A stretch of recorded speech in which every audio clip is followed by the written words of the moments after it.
DY24x7 live में आपका स्वागत है।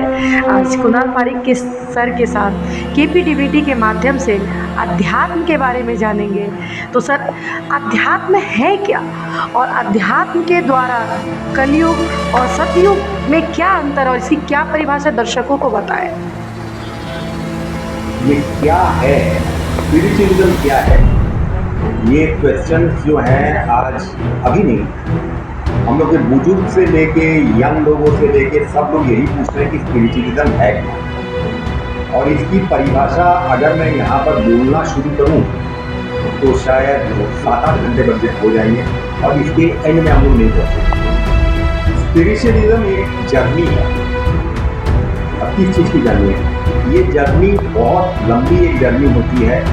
इंसान को इंसानियत से वापस से अपने देव रूप में आने।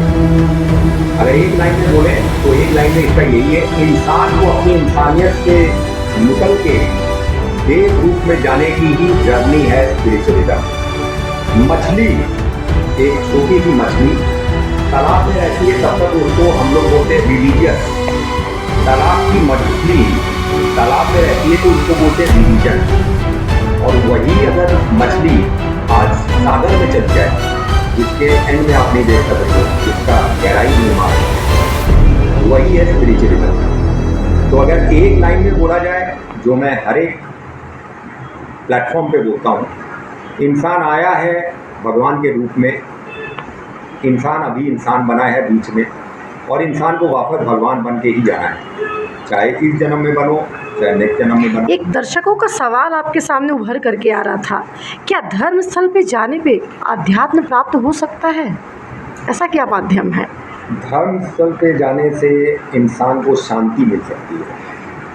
स्वामी जी, जो हम जिनको एकलव्य की तरह से अपना गुरु मानते हैं, पहला गुरु स्वामी विवेकानंद, उनकी किताब में अगर कोई अध्ययन करेगा तो वो देखेंगे लिखा हुआ है, temples are made by humans, the temples have not made humans. इसका मतलब क्या हुआ? इंसान ने धर्मस्थल बनाए हैं, धर्मस्थल इंसान को नहीं बनाया। अब धर्मस्थल में इंसान क्यों जाता है? अगर स्पिरिचुअलिज्म के लैंग्वेज में जाए तो कुछ तत्व होते हैं, जैसे तमस, रजस, सत्व।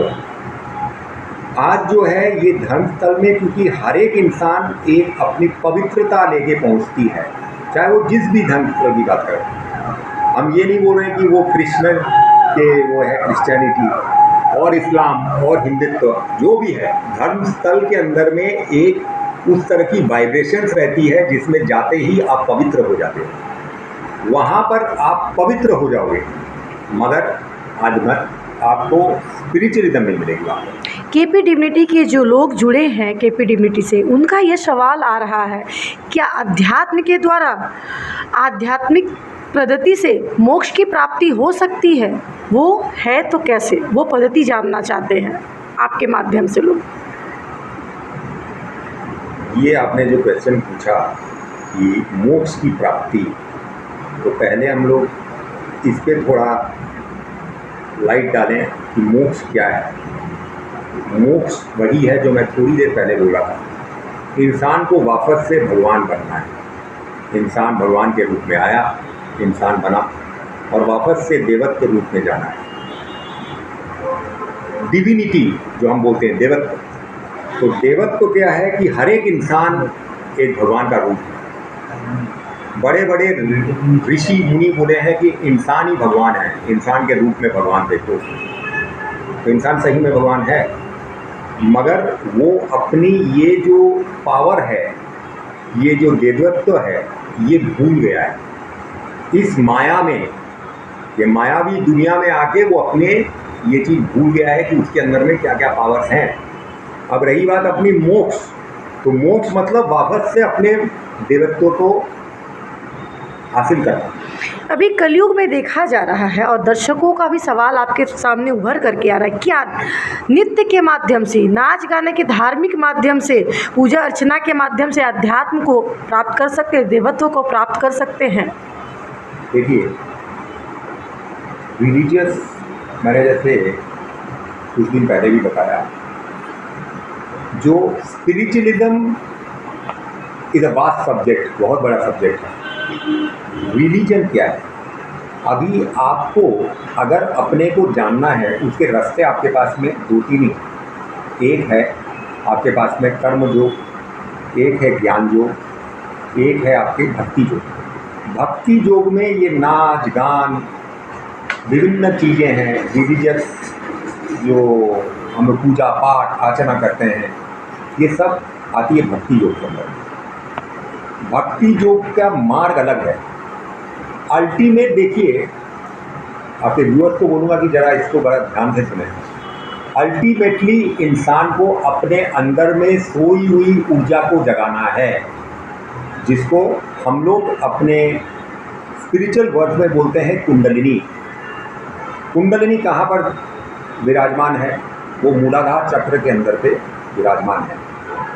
अब इसको आपको जागृत करने के लिए आपको योगा करना है। योगा, हिरन को तो सर पता ही नहीं था कि उसके पेट में कुंडली है, नाभि में कुंडली है।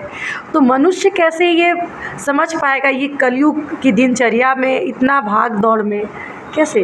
केपी डिविनिटी की क्या भूमिका वहाँ पे अदा करेगी? मेरे को याद नहीं है मैंने आपके चैनल में या किसके चैनल में कब बोला ये बात। मैंने यही जो आपने अभी बोला ना, वही चीज़ एक जगह में बोली थी कि हिरन की नाभि में कस्तूरी होती है, और हिरन चारों तरफ में उसका सुगंध सूंघ के पूछता रहता है कि कहाँ पर कस्तूरी है। वैसे ही इंसान की नाभि में ही सब कुछ है, और इंसान खोजा जा रहा है भगवान कहाँ है। तो भगवान तो खुद ही तुम हो, कहाँ खोज रहे हो? मगर ये अपने देवत्व को निकालने के लिए, और जो आपने अभी बोला कि कैसे इंसान समझेगा, ये कैसे समझेगा के लिए ही हम ये ऑर्गेनाइजेशन बनाए हैं। हमने जितनी आज अध्ययन की है, आज इसी उम्र में 22 साल से मैं इसी लाइन पे हूँ, इसी का अध्ययन कर रहा हूँ, इसी की प्रैक्टिस कर रहा हूँ। मैं 5% सीखा या 50% सीखा, उस पर हम लोग नहीं जाएंगे, मगर मैंने जो भी सीखा मैं अपने भाई बंधुओं के साथ में इसको वितरण करना चाहता हूँ, इसको मैं शेयर करना चाहता हूँ। मैंने कुछ सीखा है, मैंने योगा क्रिया में क्या होता है वो चीज़ सीखी है, क्या है कुंडलिनी वो सीखी है, क्या है इंसान वो सीखी है। ये चीज़ें हम सिखाना चाहते हैं। सिर्फ मैं सीख लिया वो काफ़ी नहीं है। एक बहुत महत्वपूर्ण सवाल आ रहा है आपके पास, केपी डिविनिटी के खास तौर पे ये जो ड्रग्स, तम्बाकू, गांजा के लोग आदी जो होते हैं, इनको किस प्रकार से अध्यात्म से जोड़ करके उसको ठीक किया जाए। बहुत सारे ऐसे सेंटर्स हैं जहाँ पे 20,000 40,000 दे करके माँ बाप उनको दाखिला दिला देते हैं, और वो दाखिला दिलाने के बाद भी वो बच्चे सही रूप से ठीक नहीं हो पाते हैं। ये यंग जनरेशन का भी है, और बच्चों में भी 12 साल 15 साल में ये चीज़ें देखी जा रही हैं। उसके बाद वहाँ से छूट करके आते हैं तो ये कहते हैं कि आर तो खाबो ना, और मैं नहीं खाऊंगी। फिर उसी दिन जाते हैं, उसी दिन ड्रग्स और दारू का सेवन करते हैं। तो इसको क्या ऐसा पद्धति है, और केपी डिविनिटी क्या इसके बारे में सोच रही है, इसके ऊपर कैसे क्या कार्य करेगी, थोड़ा सा बताए दर्शकों को। मैडम, अभी यहाँ पर अगर एक मैं गिलास रख दूँ और गिलास में मैं आधा पानी भर दूँ और आपसे पूछूं मैडम आपको क्या दिखाई दे रहा है, आप क्या बोलोगी? या फिर आप बोलोगी कि एक गिलास है और पानी भरा हुआ है, या फिर आप बोलोगी कि एक गिलास है, पानी आधा खाली है। तो ये परसेप्शंस है, परसेप्शन कि हम एक ही चीज़ है, गिलास ही वहीं पर है, आधा पानी है। एक इंसान देख रहा है आधा भरा हुआ है, एक इंसान देख रहा है आधा खाली है। तो परसेप्शन अलग अलग है, चीज़ तो वही है। वैसे ही ये ड्रग्स के बारे में या फिर एडिक्शंस के बारे में जो आप बोल रही हो, सबसे पहले हमको रूट लेवल में जाना है। देखिए क्या होता है, कोई भी प्रॉब्लम्स जो हैं, किसी के एंगर प्रॉब्लम है, किसी के एंग्जाइटी प्रॉब्लम है, किसी के डिप्रेशन है, किसी के एडिक्शन है, what ever be the problems, मगर ये प्रॉब्लम्स किस लिए आती है, रूट कॉज में जाना है। एक इंसान एडिक्टेड क्यों है, एक इंसान को किस लिए गुस्सा आता है, एक इंसान किस लिए डिप्रेशन में है। एक चीज़ होती है इफेक्ट और एक चीज़ होती है कॉज। जिस समय में आपको कॉज समझ में आ जाएगा, कारण समझ में आ जाएगा, उस समय में आप उसको रूट से निकालेंगे। जैसे एलोपैथिक मेडिसिन, आपको खांसी हो गई, एलोपैथिक मेडिसिन लेंगी, 2 से 3 दिन के अंदर में आप ठीक हो जाएंगी। मगर आप आयुर्वेद लेंगी या फिर होम्योपैथिक लेंगी, तब फिर क्या होगा कि वही चीज़ आपके 7-8 दिन तक होगी। मगर आप जो 7-8 दिन के बाद में ठीक होंगी, फिर आप बीमार नहीं पड़ोगी नेक्स्ट 1 साल तक, कम से कम खांसी नहीं होगी फिर से।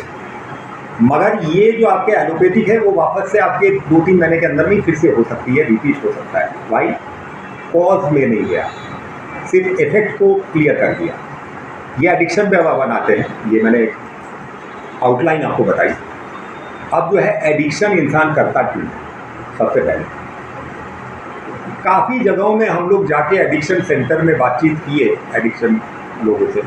कोई बोलता है प्यार मोहब्बत में हमने धोखा खा लिया इसलिए हम एडिक्टेड बन गए। कोई बोला आई एम फाइन, मैं फ्रस्ट्रेटेड हूँ लाइफ से इसलिए मैं हुआ। अगर उनके साथ में बैठ के उनको ढंग से समझाया जाए कि ये लाइफ क्या है, इंसान खुशी के पीछे में दौड़ रहा है, शांति के पीछे में दौड़ रहा है। शांति कोई नहीं है, किसी के पास में ये शांति नहीं है। शांति एक ही चीज़ में मिलेगी, वो इटर्नल ब्लिस जो हम लोग इंग्लिश में बोलते हैं, मतलब वो खुशी, वो शांति एक ही चीज़ में मिल सकती है, दैट इज स्पिरिचुअलिज्म। और स्पिरिचुअलिज्म के थ्रू से आप जब अपने को पहचानोगी तब आपको ये एडिक्शन की ज़रूरत नहीं है। एडिक्शन एक ऐसा सवाल है जो कि बड़े घरों में ही नहीं, ये मध्यम परिवार और सबसे ज़्यादा जो लो है, जो रोड पे फुटपाथ पे रहता है, उसमें भी ज़्यादा रूप में देखा जाता है। तो उसके लिए क्या उपाय है? क्या एक ऐसा माध्यम है अध्यात्म जो उन बच्चों को, उन फैमिली को इन सब से उभार सके? 100% है, 100%। कैसे पॉसिबल आज जो है ये रिहैब सेंटर्स की जो आप बात कर रही हो, रिहैब सेंटर्स में क्या करते हैं, एक बच्चा कुछ पी रहा है या फिर सब्सटेंस ले रहा है, उसको ले जाके विभिन्न जो है मेडिसिन देके उसको चेन से बांध के उसको फोर्सफुली रोका जा रहा है। फोर्सफुली रोकने से वो वापस निकलेगा तो आप देखिएगा कि 80% रिलैप्स करते हैं, क्योंकि वो समझ के नहीं निकल रहा है। अगर आप स्पिरिचुअलिस्ट वे से योगा क्रिया में उसको लेके जा रही हैं, योगा क्रिया में कई क्रियाएं हैं, उन क्रियाओं से आप उसको लेके चलें, आप उसके माइंड को अगर स्ट्रॉन्ग कर दें, ये एक टाइम टेकिंग प्रोसेस है। फिर से वही बोल रहा हूँ कि स्पिरिचुअलिज्म के थ्रू से अगर आप एक एडिक्शन को हेल्प करना चाहती हो, it is equivalent to ayurveda और होम्योपैथ। मगर एक बार वो जो छोड़ेगा और उसके पास में कभी नहीं आएगा। आपकी केपी डिविनिटी दैनिक जीवन में जो मनुष्य अपने कष्टों में जूझ रहे हैं, इसकी जो नकारात्मक ऊर्जा मनुष्य के अंदर अभी मैक्सिमम लोगों में देखी जाती, उसको सकारात्मक ऊर्जा में, सकारात्मक थॉट में बदलने के लिए क्या भूमिका निभा रही है या क्या प्लानिंग है केपी डिविनिटी का? मैडम, आज हम लोग डिफरेंट प्रोग्राम्स टोटल इंडिया में करते हैं, लाखों लोगों से मिलते हैं। हम लोग जो लोग बोल रहे हैं कि हमने कुछ सीखा है, मैं हर एक इंसान के साथ में जब मिलता हूँ, मैं पहले देखता हूँ कि उस इंसान के अंदर में क्या है। बाहरी चेहरा या बाहरी बॉडी देख के हम लोग जो लोग स्पिरिचुअलिस्ट हैं, हम लोग उसमें कुछ नहीं विश्वास करते। बाहर का शरीर आज एक तरह का है, कल दूसरी तरह का हो जाएगा। आपके अंदर में क्या है, हम ये देखते हैं। आप देखिए कि आज जो है कोई भी परिवार के अंदर में कोई भी खुश नहीं है। डाइवोर्स के केसेस रोज बढ़ रहे हैं, बच्चे लोग रोज आत्महत्या कर रहे हैं, बच्चे लोग सब्सटेंस में चले जा रहे हैं, एडिक्शन में चले जा रहे हैं। इतना ये चीज़ क्यों है? हम बोल रहे हैं बार बार ये कलयुग, हाँ कलयुग है। तो इस कलयुग को ही हम लोग सत्य युग में ले जाने की जो कोशिश कर रहे हैं, वो किस तरह से की जाएगी? ये रोज की जो ज़िंदगी के बारे में आप बोलिए, अगर इंसान अपने आप को पहचान ले, उसके पास में क्या पावर है। मैं अगर एक आपको बोलूँ, आप ही को अगर मैं बोलूँ कि मैडम आप भगवान हैं, आप माँ का रूप, आप जो चाहोगी वही होगा। आप अभी बारिश हो रही है बाहर में, आप चाहोगी तो बारिश रुक जाएगा, आप चाहोगी तो बारिश और जोर से होगा। तो आप अभी जैसे स्माइल कर रही हो वैसे स्माइल करोगी। क्यों? क्योंकि ये आपको विश्वास नहीं हो रहा है। आपको विश्वास क्यों नहीं हो रहा है? क्योंकि आप अपनी 5 इंद्रियों के ऊपर में चलती हो। आप कान, नाक, मुंह, ये 5 इंद्रियों के ऊपर में चलती हो। आपके परसेप्शन इतने खुले हुए नहीं हैं। हम लोग जो लोग मेडिटेशन करते हैं, जितने लोग मेडिटेशन करते हैं और उस समाधि तक में गए हैं, उन्होंने जाना है कि ये सेंसेस के ऊपर में जो चीज़ें हैं वही सत्य है। तो इंसान अगर अपने को पहचान जाएगा तब फिर उसके अंदर में कोई तरह की प्रॉब्लम्स रहेगी। इसीलिए तो स्पिरिचुअलिज्म सिखाने की कोशिश है, इसीलिए तो ये मुहैया मैं कर रहा हूँ कि 140 करोड़ लोगों के पास में जितनी जल्दी से जल्दी मेरे को पहुँचना है। क्या विवेकानंद केपी डिविनिटी के द्वारा नौजवानों को क्या संदेश देना चाहेगी? आज के नौजवान जो हैं, जो इतने फ्रस्ट्रेटेड है, ज़िंदगी में सुखी नहीं है, विभिन्न प्रकार का कष्ट से जूझ रहे हैं, उनको क्या संदेश देना चाहेगी विवेकानंद के माध्यम से? विवेकानंद जी तो हमारे टीचर थे, वो एक बहुत ऊंची चीज़ है, हम उनके पैर के जो समान भी नहीं है। मैं इस प्लेटफॉर्म से यही यंग जनरेशन को बोलना चाहूँगा कि अपने अंदर में जो ऊर्जा है उस ऊर्जा को पहचानो। अपना टाइम वेस्ट जो कर रहे हो, एंग्जाइटी जो ले रहे हो, अपने को जो बर्बाद कर रहे हो, वो करके कुछ नहीं मिलने वाला है। अपने अंदर में जिस दिन पावर को जान जाओगे कि क्या पावर है, उस दिन ये दुनिया, ये ब्रह्मांड तुम्हारे अंदर में रहेगा। तुम मुझसे ज़्यादा जोर से चिल्ला के बोलोगे अहम ब्रह्मास्मि, मतलब तुम ही ब्रह्मांड हो और ब्रह्मांड तुम्हारे ही अंदर है। क्या आज के दैनिक जीवन में रह करके भी अध्यात्म को लोग प्राप्त कर सकते हैं 100% रूप में? मैडम, आपको कोई भी एंगल से, अगर मैं रास्ते में चलता रहूं और आप भी रास्ते में कहीं से जा रही हो, मेरे को देख के कोई भी एंगल से आपको स्पिरिचुअलिस्ट लगेगा या स्पिरिचुअलिज्म लगेगा? क्यों नहीं लगेगा?